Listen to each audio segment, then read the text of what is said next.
안녕하십니까. 반갑습니다. 2006년도 교육행정직 9급 기출문제입니다. 교육행정직 문제가 앞부분은 좀 간단합니다. 1문 보시면 처분 기준을 정하고 있는 불령에 위반한 행정제재 처분을 하였다.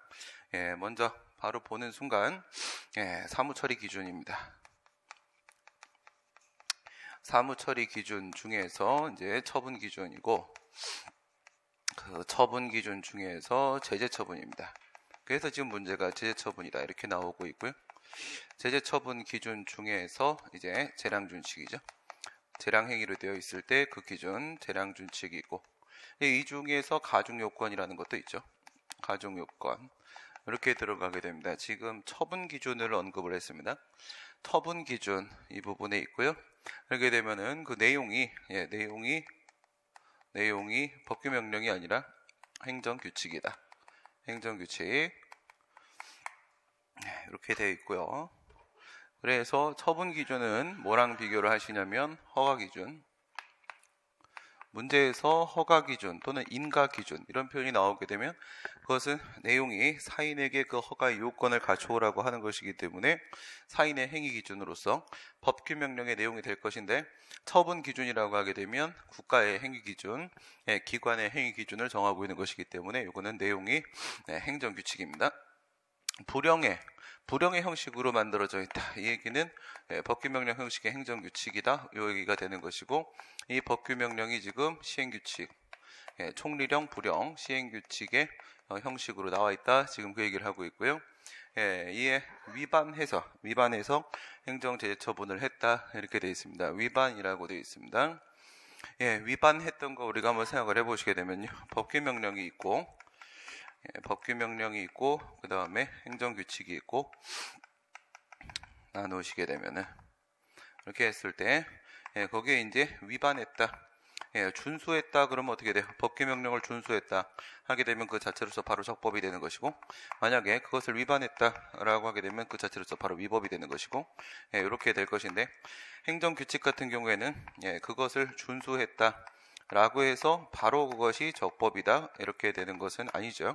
또 위반했다 해서 그것이 바로 위법이 되는 것은 아니겠고요.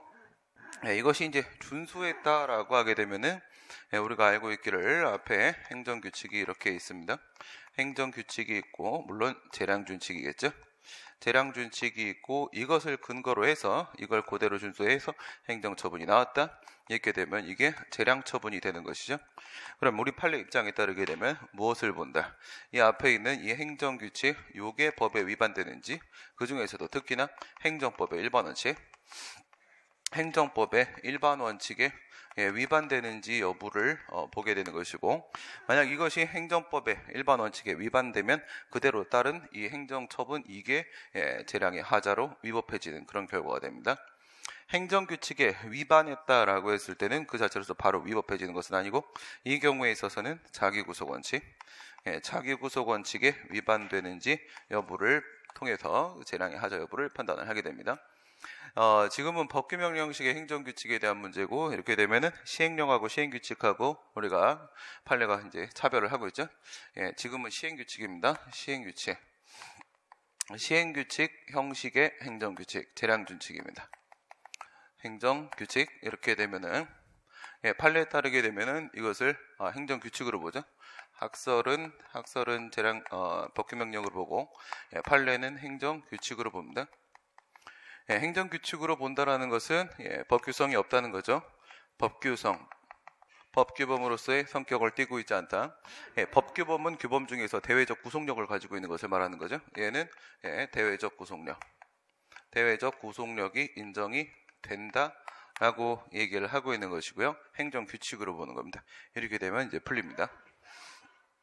위 불령의 법적 성질을 행정규칙으로 보는 거 맞는 얘기고, 대외적 구속력이 없다라고 보는 거 맞는 얘기고, 갑의 처분은 위법하지 않다. 우선은 그 위반 자체만 가지고 바로 위법이라고 볼 수는 없으니까 맞을 수도 있고, 이게 그 뒤에 다른 재량의 하자로 자기구속 원칙 위반으로 위법해진다까지 고려를 할 수도 있고, 아니면 위반 자체로서 바로 위법해지는 것은 아니다라고 해서 맞다라고 문제를 냈을 수도 있고, 이건 잠깐 보류. 이 불형의 법적 성질은 행정규칙으로서 판례 행정규칙으로 보는 거 맞고, 대외적 구속력이 있다라고 해서 틀린 것이고요. 그 결과 저 자체만으로 위법해질 수도 있는 건데, 이건 모르겠지만은 있다가 틀린 것이고, 법적 성질은 법규명령이다, 여기가 틀린 것이고, 대외적 구속력이 있다, 여기가 틀린 것이고, 이거는 모르는 문제고, 법적 성질은 법규명령이지만 이 부분이 틀린 것이고, 대외적 구속력이 없으므로 이 부분은 맞는 것이고, 위법하지 않다, 이거는 다른 위법 사유 있을 수도 있는 거니까 잠시 두고, 위 불형은 위임명령인지 집행명령 절대로 아니고요. 집행명령이라고 하게 되면 이건 재량준칙이 아닙니다. 이게 아니라 기술적 사항이죠. 단순한 기술적 사항이 집행명령에 대한 부분이니까 이 부분 틀린 거 맞고요. 그다음 위임명령이다 라고 지금 얘기를 하고 있는 것은요, 수건이 있을 수도 있죠. 수건이 있을 수도 있습니다. 그러면 수건이 있을 수도 있고 없을 수도 있는데, 위임명령인지에 따라서 위법 여부가 달라진다. 지금 이렇게 들어가면 집행명령 부분은 전혀 말이 안 되는 거니까 버리는 변수고, 위임명령만 가지고 고려를 하게 되면, 이러면 학설 중에서 수권 여부 기준설이 되는 겁니다. 수권 여부 기준설, 이건 우리가 따르는 견해지 판례 입장은 아니죠. 이렇게 되면 확실하게 틀린 X가 들어가 있는 게 2번, 3번, 4번, 5번이 되는 것이고, 1번이 맞는 지문으로 끝나는 겁니다. 좀 약간 문제가 좀 유치하고요. 2번, 다음에 법치행정의 원리에 관한 설명 중에 타당한 것은, 법치행정의 원리입니다. 오토마이어가 법치행정의 원리는 법률의 법규창조력과 법률 유보 원칙과 법률 우의 원칙과 세 가지로 만들어져 있다라고 얘기를 했었죠. 법치행정의 원리입니다. 첫 번째, 법률의 법규창조력이고, 법률의 법규창조력.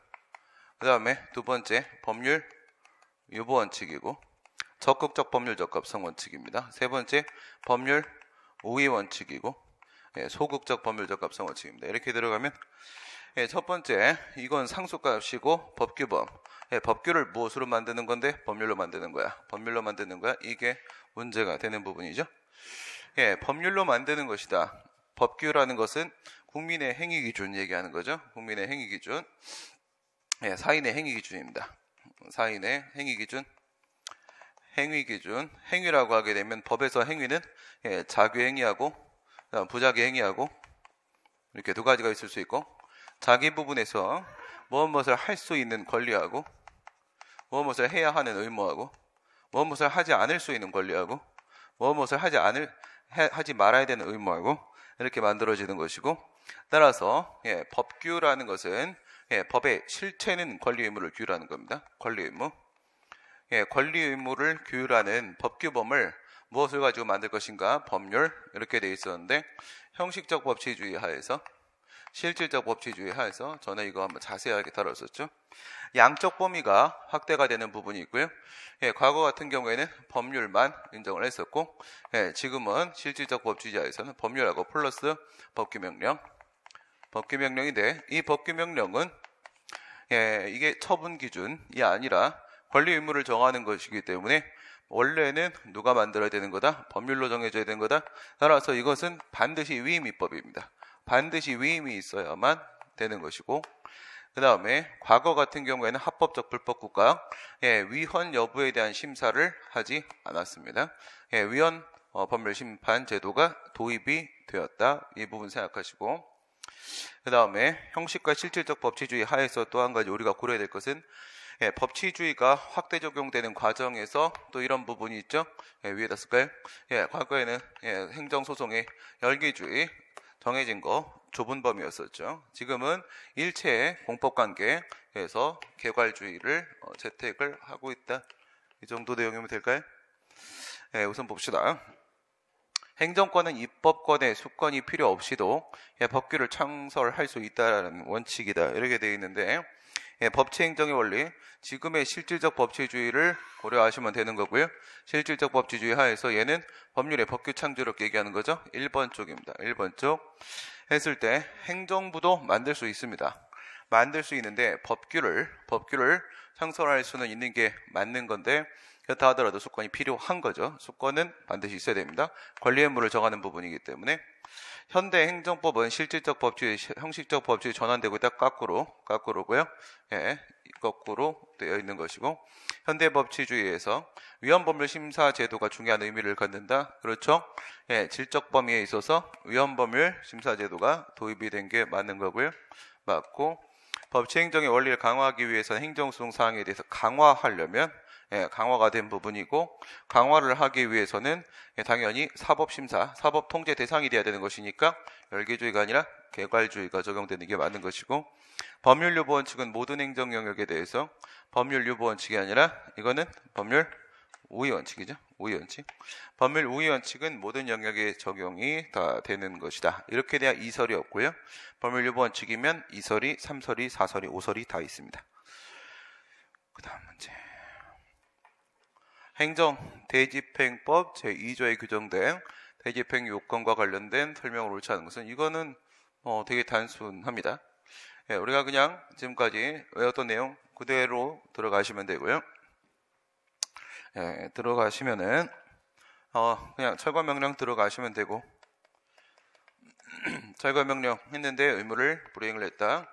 행정대집행 들어가시면 되고, 행정대집행 들어가서 계고, 확정, 대집행 영장에 의한 통지죠. 예, 실행, 강제철거, 대집행 실행, 예, 그리고 비용 납부 명령입니다. 5조에 있는 비용 납부 명령 이렇게 들어갔을 때 요건이, 행정대집행 같은 경우에는 행정대집행법 제5조에 있고 공작보형입니다. 공작보형. 예, 공법상 의무 불이행해야 되고, 대체적 자기 의무 불이행해야 되고, 보충성 원칙 다른 방법이 없어야 되고, 그 다음 이익 경량, 공익을 심히 행해야 된다. 그 다음에 계고의 요건은 요상구문이죠. 요상구문 들어가시고, 대집행의 요건이 갖춰져 있어야 되고, 이게 대집행 요건 이렇게 되고, 상당한 기간이 보장돼야 되고, 철거 임무를 이행할 수 있는 사회통념상 필요한 처리기간, 예, 구체적으로 특정을 해야 됩니다. 계고의 내용, 의대 최고를 구체적으로 특정해야 되고, 문서로 해야 된다. 문서로 안 하면 무효죠. 이러면 풀릴 겁니다. 대집행법 제2조, 예, 대집행법 제2조의 행정대집행의 요건이 나와 있고요. 여기서 행정법상의 의무 불이행이 있어야 된다. 행정법상, 예, 이건 무슨 말이에요? 공법과 같은 말이죠. 공법상 의무 불이행이 있어야 된다. 예, 대집행의 대상이 되는 행위는 대체적 자기 의무, 비대체적 자기 의무이 된다. 예, 비대체적 자기 의무, 비대체적 의무는 다 안 되죠. 비대체적 부자기 의무도 안 되고, 비대체적 자기 의무도 안 되고, 비대체적 의무는 전부 안 되는 겁니다. 이름 자체가 뭐야? 이름이 행정주체가 대신한다. 타인이 대신한다. 대신하여 집행하겠다라고 했으니까 대체적 의무만 인정이 되고요. 예, 불이행된 의무를 다른 수단으로서 그 이행을 확보해 곤란해야 된다. 예, 보충성 원칙 이 부분 얘기하고 있는 거고, 의무를 불이행을 방치함이 심히 공익을 해야 된다. 예, 이익 경량 이 부분 얘기하고 있는 거고, 대집행의 요건은 원칙적으로 계고를 할 때 충족돼야 된다. 계고의 요건에 대집행의 요건 들어가 있다. 끝났습니다. 그 다음 문제 4번입니다. 다음에 신뢰보호 원칙에 대한 설명 중 타당하지 않은 것은 신뢰보호 원칙에 대한 실정법상 근거는 존재한다. 예, 존재하지 않는다. 예, 이건 누구나 알고 있는 거죠. 존재하고 있죠. 예, 국세기본법 18조 3항하고, 그 다음에 행정절차법 4조 2항하고 이렇게 있고, 신뢰 대상인 선행조치는 지금 판례 안 따라갔습니다. 판례 따르라고 하지 않았고, 선행조치 학설 따라갔고, 선행조치는 일체 행정작용입니다. 일체 모든 행정작용이죠. 일체 모든 행정작용 사실행위 포함됩니다. 사실행위, 행정작용 다 포함되죠. 따라서 포함되지 않는다. 틀렸고요. 그 다음 신뢰보호 원칙은 사익과 공익의 형량의 문제로서 제3자 이익은 고려되지 않는다. 이게 헷갈릴 수도 있는 부분이긴 한데, 신뢰보호 원칙의 적용 요건을 들어가게 되면 적용 요건으로 선보 처인반 들어가고 판례 안 따라갑니다. 그 다음 신뢰보호 원칙은 한계에 들어가시게 되면, 한계에서 이익교량설이죠. 이익교량설에 따르게 되면 공익과 사익을 형량한다. 이게 통설 입장이죠. 예, 판례 입장도 이렇게 봐도 됩니다. 했을 때 이 공익 부분이 예, 법률 적합성 원칙 얘기하는 것이고, 이 사익 부분이 여기서 이제 도출된 신뢰이익입니다. 신뢰이익은 예, 법적 안정성의 원칙이죠. 이 부분이 법적 안정성의 원칙이 이렇게 되는 건데, 이렇게 했을 때 예, 여기서 법률 적합성 원칙 말고 플러스 알파로 제3자 들어가죠. 제3자 이익도 같이 고려를 하게 된다. 이 부분 주의하시고 예, 고려된다. 신뢰보호 원칙은 행정청의 판례도 그렇습니다. 선행 조치에 대한 신뢰 자체의 보호가 아니라 신뢰에 근거한 상대방의 행위입니다. 행위. 다시 말해서 이 신뢰 이익은 이 안에 이제 뭐가 포함되어 있냐? 처리행위가 포함되어 있다. 처리행위. 이것은 예, 관념적 신뢰를 보호하는 게 아니라 무엇을 보호하는 것이다? 예, 그에 따른 처리이익을 보호하는 것이다. 신뢰보호 원칙과 행정의 합법일성 원칙이 충돌하는 경우에 이 부분이 신뢰보호 원칙이죠. 예, 표현이 좀 이상하긴 한데 이쪽에 법률적합성 원칙이 충돌하는 경우에 항상 행정의 합법일성 원칙이 우선한다. 여기에 학설이 법률적합성 우위설이라는 친구가 있죠. 예, 법률적합성 우위설이라는 학설이 있습니다. 이하고 양자동의설, 이익교량설이 이게 대립하는 거죠. 이래야 되는데 이 부분이 통설 판례 입장이 되는 것이고, 이런 견해가 있는데 지금 그 얘기를 한 겁니다. 만약에 진짜로 법률적합성 원칙이 여기에 있는 법적 안정성보다 우위라고 하게 되면 이딴 거 필요 없습니다. 되는 경우가 거의 없습니다. 다음 문제. 조리법에 대한 설명 중에 타당하지 않은 것은 조리법이라고 사물의 본질적인 법칙, 예, 이치로 통하는 것을 말하는 겁니다. 이치로 통하는 거 생각을 해보시게 되면 성문법이 있고요. 우리나라는 이 부분은 대륙법계를 따르고 있죠. 우리나라는 실체법과 관련된 문제는 대륙법계를 따르고, 그 다음에 절차법과 관련된 문제는 영미법계를 따르고 있습니다. 지금 이제 실체법과 관련된 문제이기 때문에 대륙법 쪽을 따라서 생각하시면 되고, 예, 성문법이 없을 때 불문법으로 보충한다. 이 방법을 쓰죠. 영미 같은 경우에는 불문법이 없을 때 성문법으로 보충한다. 거꾸로 들어가는 방식이죠. 이렇게 했을 때 여기서는 첫 번째 헌법이 있고, 두 번째 법률이 있고, 대통령령 있고, 총리령 있고, 부령 있고, 광역조례 있고, 광역규칙이 있고, 기초조례 있고, 기초규칙이 있고, 여기까지죠. 여기까지 성문법 뚫렸다. 그러면 이제 불문법으로 보충한다. 예, 불문법 가게 되면은 이제 영미가 제일 좋아하는 판례법이라는 게 있고, 그 다음 관습법, 반복된 관행이 법적 확신을 가졌을 때 관습법, 그리고 마지막 보충적 규범으로서의 조리법이라는 게 있죠. 우리나라 같은 경우에는 판례를 법으로 보지 않죠. 그 사건의 범위 내에서만 기속력을 인정하지 일반적인 규범으로 인정하지 않고 두 개 살리고, 그 중에 이 부분이 행정법의 일반 원칙이죠. 행정법의 일반 원칙, 예, 조리법 얘기를 하고 있는 것이고요. 조리법은 실정법에 명문화된 경우에만 법적 효력이 있다. 그러면 뭐 필요 없습니다. 틀렸고요. 명문화된 경우에만. 명문화되어 있는 경우도 있고 아닌 경우도 있고, 이건 원래 없어도 되는 거죠. 근거가. 비례원칙은 침익적인 행정영역, 예, 수익적인 행정영역, 예, 물론 여기서 시작했습니다. 경찰국가 시대 여기서부터 시작을 했는데 여기까지 지금 급부행정 영역까지 확대가 됐죠. 그래서 이 부분은 이제 경찰 파트 얘기하는 것이고, 이 부분은 이제 급부 파트, 급부행정 영역 파트 얘기하는 것이고요. 여기서 얘기하는 게 과잉금지 원칙이죠. 여기서 얘기하는 게 과잉금지이고, 여기서 얘기하는 게 과소금지입니다. 과소금지 원칙 얘기하고요. 행정청에 재량이 부여되어 있는 경우에 평등원칙은 적용되지 않는다. 예, 조리법, 평등원칙, 예, 비평신자, 목동부실사죠.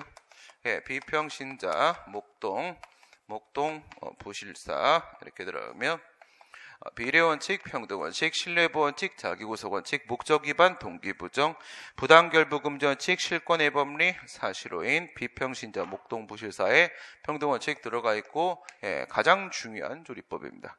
평등원칙 위반한 처분은 부당한 처분으로 위법하다. 예, 재량이 남용 발생하는 거죠. 재량의 내적 한계 일탈에 따른, 예, 재량의 남용입니다. 재량의 남용은 재량의 한계 일탈한 거기 때문에 준수한 것이 아닙니다. 부당이 아니고 위법은 맞죠? 틀린 부분 포함되어 있고요. 행정청의 자기구속 원칙은 비례원칙에서 도출된다. 비례원칙이 아니라 학설은 평등 원칙에서 도출된다. 객관적 차별 방지를 목적으로 하는 것이다 라고 했고, 판례에 따르게 되면 신뢰 보호 원칙까지 양다리 걸치고 있죠. 판례는 평등 원칙과 신뢰 보호 원칙에서 도출된다. 이렇게 보는 게 판례 입장입니다. 그 다음 문제 6번 보시면 시송의 피고 경정. 피고 적격은 행정소송법 제13조고 피고 경정은 행정소송법 제14조죠. 13조, 14조에 피고 적격과 피고 경정에 대한 이야기를 하고 있습니다. 취송을 제기하는데 A라는 행정청을 상대로 해서 우선 소송을 제기를 했다 치게 되면 여기서 구소가 이렇게 있습니다. 구소가 있고 그 다음에 신소가 이렇게 있는 거고, 지금 여기서 변경됩니다. 소변경이죠. 변경. 소송을 변경을 한다. 여기서의 피고는 피고가 A라는 행정청이었다. 여기서의 피고는 피고가 B라는 행정청이다. 이렇게 되면 서로의 당사자가 다르니까 원고 피고 소송 당사자가 다르면 소송 자체가 같을 수가 없죠. 당사자가 다르면 소송 자체가 달라지는 것이고, 따라서 이 피고 경정이라는 것은 이렇게 넘어가는 거, 이게 바로 피고 경정이죠. 피고 경정은 결국 무엇을 말하는 것이다? 소변경이다. 이 부분 소변경이다. 소변경을 의미하는 것이다. 결국은 쌤쌤이 되는 거죠. 같은 것이 되는 것이고, 따라서 이 피고 경정은 반드시 무엇이 필요하다? 반드시 원고의 신청이 필요하다. 원고의 신청이 필요하다. 법원이 직권으로 할 수 없다. 법원이 직권으로 피고 경정을 할 수는 없는 것이다. 그 다음 물론 얘가 당연히 허가 결정을 내려줘야 되는 거고요. 결정으로서 피고를 바꿔주게 되는데, 이렇게 되는 이유는요, 소송이 바뀌니까. 그렇죠? 구소 취하, 구소를 취하고 소 종료입니다. 신소를 제기하고 소 개시입니다. 그래서 처분권주의 적용됩니다. 처분권주의의 내용은 3개. 첫 번째, 소에 개시하고, 그 다음 심판의 대상이 되는 내용, 소송물하고, 소에 종료하고, 여기서 소개시, 소종료 들어가 있죠. 소개시, 소종료 이렇게 들어가 있으니까 여기서 처분권주의가 적용이 되는 그런 상황이다. 피고를 경정하는 것에 대한 허가 결정이 있을 때에는 새로운 피고에 대한 소송은 처음에 제기된 때 제기된 것으로 본다. 그렇죠? 이거가 제기된 때 이거가 제기된 것으로 이렇게 소급을 시켜주죠. 소급표를 인정을 하고 있습니다. 행정소송법 14조 사항입니다. 14조 사항. 행정소송 중에 피고 경정은 허용되지 않는다. 그럼 14조는 뭐가 돼? 당연히 허용이 되고요. 피고 경정이란 소송의 계속 중에 다른 자로 변경하는 것이다. 이게 A라는 행정청에서 B라는 행정청으로 바뀌는 거죠. 다른 자, 맞는 말이고요. 행정소송법 14조 1항에 피고를 잘못 지정한 때에는 법원은 원고의 신청에 의하여, 이 부분이죠. 원고의 신청에 의하여 결정으로서, 이건 판결 아니고 소송 절차니까 법원의 결정입니다. 법관의 명령 아니고 법원의 결정이고 판결 아니고, 피고를 경정을 허가할 수 있다. 허가 결정의 방식이 이루어지고, 피고 경정은 원고의 신청에 의하여 결정을 이루어진다. 뭐 똑같은 말을 계속하고 있어요. 같은 말입니다. 7번입니다. 공무원의 위법한 직무집행행위로 국가배상 책임 2조 얘기하고 있는 거죠. 국가배상법 제2조를 말하고 있는 거고요. 계속적으로 이제 우리가 봐왔던 대로 이제 이 정도의 실수는 이제 다 용인합니다. 직무행위라고 말하게 되면 직무행위에는 직무행위하고 그다음에 집행하면서까지 포함해서 생각을 해주시면 됩니다. 집행하면서까지 포함해서 생각하자. 공무원의 직무행위 범위에는 국가의 사경제 적용도 포함된다. 그 얘기는 이건 진짜 직무행위 얘기하는 거죠? 진짜 직무행위입니다. 가짜 직무행위가 아니라 진짜 직무행위, 이 부분 얘기하고 있는 거고요. 통설 판례에 따르게 되면 광의설이죠. 광의설이니까 공법행위입니다. 공법행위 전반이 되는 것이죠. 그러니까 권력, 비권력, 권력적 공법행위도 포함될 수 있겠고, 이게 협의설. 예, 비권력적 공법작용도 포함될 수 있고, 이렇게 되면 광의설 들어가는데, 최광의설은 사경제작용까지 포함시키자고 하지만 이거는 인정 안 하죠. 이거는 민법상 손해배상 청구로 가야 되는 문제라고 판시하고 있고, 공무원의 개념에는 공무원의 신분을 가진 자는 물론 널리 공부는 열심히 하면 되고, 네, 공부 이게 틀렸죠? 네, 2번 틀렸고, 공무를 위탁받아 조사하는 사람도 포함된다. 네, 그렇죠? 공무를 위탁받아 이를 수행하는 일체자까지 포함을 합니다. 직무행위 자체는 아니더라도 객관적으로 직무행위 외형을 갖춘 행위는 직무행위에 해당을 한다. 이거는 가짜 얘기하는 거죠. 가짜 직무행위 이 부분 얘기하려고 하는 거고, 여기서 실질설하고 외형설 중에서 외형설 부분을 얘기하고 있는 것이고요. 외형설에 따르면 외관을 객관적으로 관찰해서 직무집행으로 보여지면 인정하겠다. 이렇게 하면서 첫 번째 실제 직무행위인지 상관없다. 두 번째 직무수행에 대한 주관적 의사 상관없다. 세 번째 직무의 권한의 범위 내인지 상관없다. 이 부분 설명을 한 것이고요. 공무원이 고의 또는 중과실로 손해를 입힌 경우에 국가배상 책임 외에 공무원 개인의 책임도 인정된다. 이렇게 되면 정확하게는 틀린 말이죠. 틀린 말인데 맞는 말로 해줘야 되는 분위기입니다. 지금 공무원의 책임 외에 이렇게 가는 거죠. 공무원의 책임 외에 국가의 배상 책임도 인정된다. 이게 맞는 말이지. 국가의 배상 책임 외가 아닙니다. 그런데 맞는 얘기로 처리를 해야지 답이 찾아지는 상황입니다. 그래서 고의 중과 실일 때, 경과 실일 때 나누게 되면 경과 실일 때, 그 다음에 고의 중과 실일 때 나누시고, 경과 실일 때는 누가 돼? 국가 등하고 그 다음에 공무원하고 이렇게 되면은 공무원의 경과실은 통상 얘기할 수 있는 흠이기 때문에 이럴 때는 국가 등의 책임이고 공무원의 책임이 아닌 거죠. 그 다음에 고의 중과 실일 때 이렇게 되면은 더 이상 국가기관으로서의 품격을 상실했기 때문에 공무원의 책임이고 국가 등의 책임이 아닌 것이죠. 근데 여기서 국가 등도 이거죠. 왜 여기서 이렇게 해서 왜 국가 등도 중첩 책임 이렇게 인정되는 거죠. 이건 교수님이 진짜 공부가 덜 되신 분이시고, 국가배상 소송을 제기하기 위해서 배상심의위원회 배상 결정을 반드시 거쳐야 되는 것은 아니다. 이거 과거에는 그랬고 지금은 아닌 거니까 타당하지 않은 것은 1번입니다. 8번. 공법과 사법의 구분에 관한 설명으로 옳지 않은 것은 공법과 사법의 구별기준 얘기하는 거죠. 공법과 사법의 구별기준.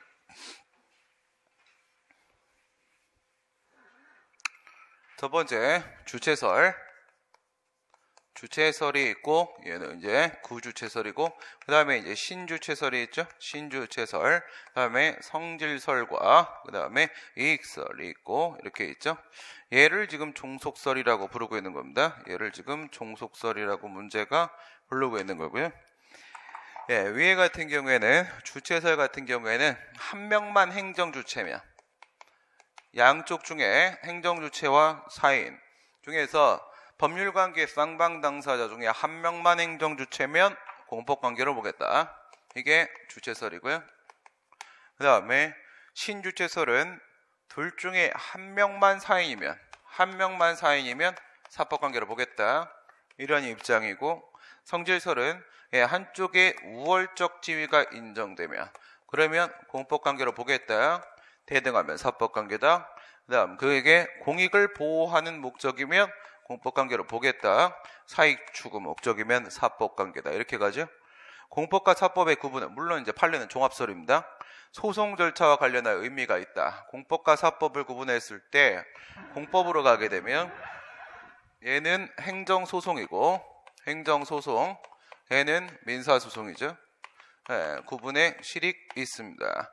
국가를 당사자로 이렇게 하는 계약에 관한 법률에 따른, 여기서 만약에 입찰계약이라고 하게 되면 입찰계약은 공공계약, 조달계약이기 때문에 이거는 사법상 계약인데 그런데 입찰 참가 자격 제한 결정은 수인 의무를 부과하는 수인 하명이죠.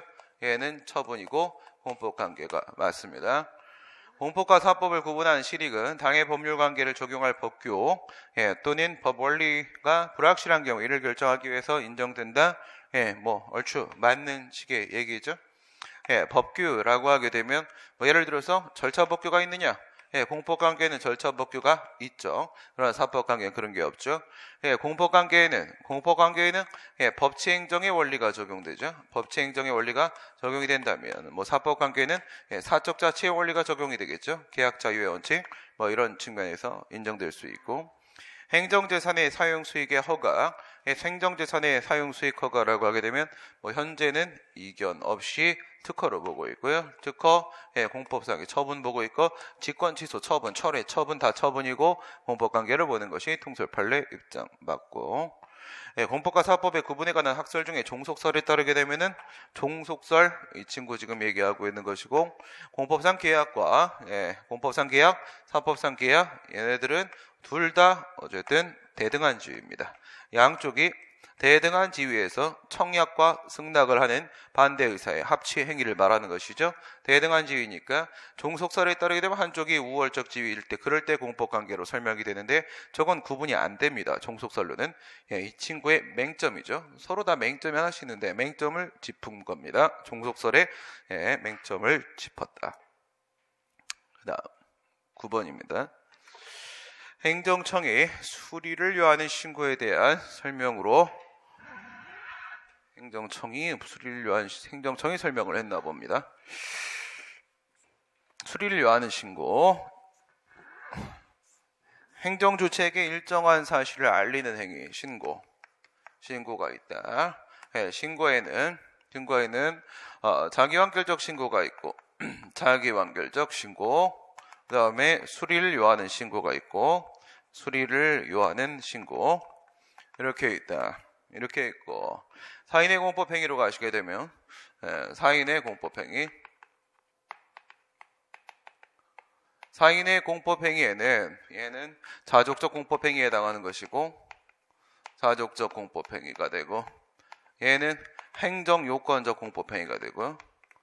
행정요건적 공법행위가 된다. 이렇게 되는 것이고, 그 다음 자기완결적 신고 같은 경우에는 적법한 신고를 했다라고 하게 되면 적법한 신고 무슨 말이? 신고 요건을 모두 갖췄다. 형식적 요건을 갖췄다라고 하게 되면 얘가 수리를 하든 수리 거부를 하든 상관없죠. 수리든 아니면 수리 거부든 간에 똑같이 신고의 효과는 발생하는 것이 맞는 거고요. 뒤에 얘기는 좀 들어가서 생각하고, 행정청에 대한 사인의 일방적인 통고만으로 법적 효과가 발생하는 자기완결적 공법행위이다. 수리를 요하는 신고죠. 수리를 요하는 신고는 자족적 공법행위가 아니라 행정요건적 공법행위가 되는 것이니까, 일방적인 통고하는 건 자기완결적 신고죠. 자기완결적 신고고, 자기완결적 공법행위, 자족적 공법행위가 아닙니다. 행정요건적 공법행위고, 적법한 요건을 갖춰 신고를 하였다면 행정청이 신고의 수리를 거부하더라도 신고의 법적 효력이 발생한다. 이 내용은 자기완결적 신고죠. 이 내용은 수리를 요한 신고가 아니고요. 자기완결적 신고 내용 그대로이죠. 수리를 거부한다고 할지라도 그에 따른 효과는 금지 해제 효과가 발생한다. 행정청이 신고의 수리를 거부하는 경우에 수리 거부 처분에 대한 항고송이 허용되지 않는다. 허용되죠. 이거는 원래부터 수리를 요한 신고는 수리 거부 다 처분이니까 항고송 제기하는데 문제가 없고, 부적법한 신고를 했을 경우에 행정청이 이를 수리하더라도 신고 요건을 못 갖췄다는 얘기죠. 신고 요건을 못 갖췄다. 여기서 수리를 요하는 신고의 요건에는 형식적 요건과 실질적 요건이 있을 텐데, 둘 중에 뭐라도 못 갖추면 안 되고, 못 갖췄는데 그런데 수리를 했다. 이 수리는 위법이 되겠죠. 위법한 수리가 될 테고요. 신고의 법적 효력이 당연히 발생하지 않는다. 부적법한 신고면은 수리를 했던 수리 거부를 했던 당연히 발생하지 않는다는 자기완결적 신고죠. 자기완결적 신고. 이게 이렇게 내려와 가지고 자기한결적 신고에서는 그게 부적법한 신고라고 했을 때 얘는 요건이 형식적 요건밖에 없고, 그랬을 때 얘는 수리를 하든 수리 거부를 하든 간에 신고 효과가 전혀 발생하지 않는다. 이거는 자기완결적 신고에 대한 내용을 얘기하는 것이고, 그래 볼 문제가 아니라 이 수리라는 것은, 이 수리는 준법률 행위죠. 준법률 행위적 행정행위고요. 행정행위면 공정력이라는 게 있고요. 따라서 중대 명백해야만 그래야 무효가 되는 것이고, 수리가 무효해야지만 그 효과가 발생하지 않는 거죠. 물론 표현은 맞습니다. 신고의 효과죠. 수리의 효과가 아니고. 그래서 당연히 발생하지 않는다. 틀린 말이고요. 법령상의 요건을 모두 갖춘 적법한 신고가 있는 경우에 행정청은 원칙적으로 수리를 할 의무가 있다. 역시 똑같은 원리. 준법률 행위적 행정이기 때문에 이것은요, 기속행위입니다. 예, 기속행위니까 신고 요건을 갖추었으면 반드시 수리를 해야 될 의무가 행정청한테 부과된다. 마지막 문제입니다. 행정상 법률 관계에 있어서 개인적 공권을 잘못 설명한 것은, 재량행위 영역에서 개인적 공권은 성립이 되지 않는다는 과거에 그랬었는데 지금은 그렇지 않죠. 예, 공권이 성립되는 요건, 공법상 권리입니다. 공법상 권리, 공권은 우리가 일반적으로 말하는 것은 개인적 공권을 말하는 거죠. 국가적 공권이 아니라 개인적 공권을 말하는 거고, 예, 공권이 성립되기 위해서는 두 가지의 요건을 갖추고 있어야 되는데, 예, 강행법규에 의한 의무 부과가 있어야 되고요. 그 다음에 의무 부과한 강행법규의 사익보호성이 인정이 돼야 되는 문제인데, 아주 기본적인 접근을 지금 하고 있죠. 의무 부과 부분에, 예, 이게 기속행위인 것인가 재량행위인 것인가, 여기서 문제가 되는 거고, 사익보호성에 대한 문제는, 예, 처분의 직접 상대방인가 처분의 제3자인가에 대한 문제가 생기는 것인데, 예, 여기에 있는 기속행위는 요건을 갖추게 되면 국가에게 당연히 의무가 부과가 되죠. 예, 그런 걸 우리가 실체법에 따라서 바로 부과되는 의무, 예, 실체법적 공의무라고 말을 하게 되는 것이고, 재량행위 같은 경우에 여기서 문제가 됐었고, 과거에는 그렇지 않다, 의무 없다라고 봤는데, 예, 지금은 무하자 재량행사 의무라는, 무하자 재량행사 의무라는, 예, 게 인정이 되고 있죠.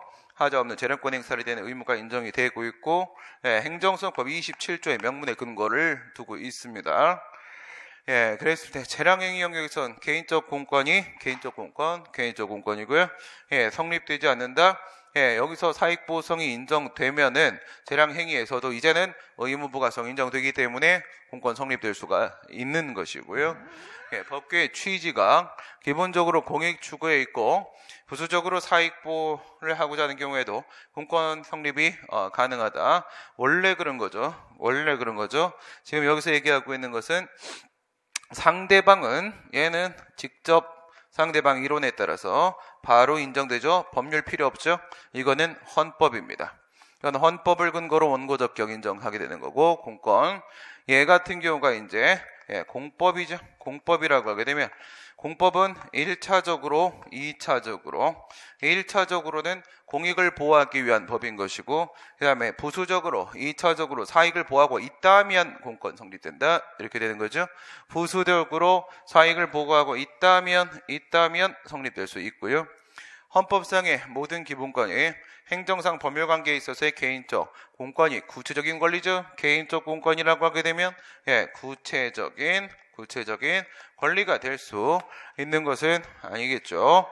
예, 기본권 들어가게 되면 소극적 권리로서의 기본권이 있고 적극적 권리, 헌법상 권리로서의 기본권 들어가게 되면, 네, 자유권적 기본권, 예, 그 다음 청구권적 기본권, 사익권적 기본권, 이래 들어가면 이 친구는 그 자체로서 구체적 권리가 맞는 것이고, 이 친구는 법률에 의해서 구체화되기 전까지는 자체로서 구체적 권리로 인정될 수는 없다, 이거죠. 공권이 인정되기 위해서는 강행법규에 의하여 행정청에게 일정한 행위 의무가 부과돼야 된대요. 4번이 틀렸네요. 4번. 네, 부과가 아니죠. 부과죠. 부가는 붙이는 겁니다. 본드로 붙이는 거고, 예, 이렇게 했을 때 이 의무부가 이 부분 얘기하시는 거고요. 행정개입 청구권은 행정청에 대해서 특정한 처분을 당연히 해달라고 하는 거니까 수익적 처분이 되는 것이고, 요구할 수 있는 실체적 권리다. 행정개입 청구권은요. 행정개입 청구권은 실체적 권리죠. 실체적 권리입니다. 그럼 뭐랑 비교하는 거야? 얘는 절차적 권리. 절차적 권리로서 응답 신청권과 다릅니다. 얘는 내용이 있는 실체적 권리가 되고, 그 다음 얘는 실질적 권리죠.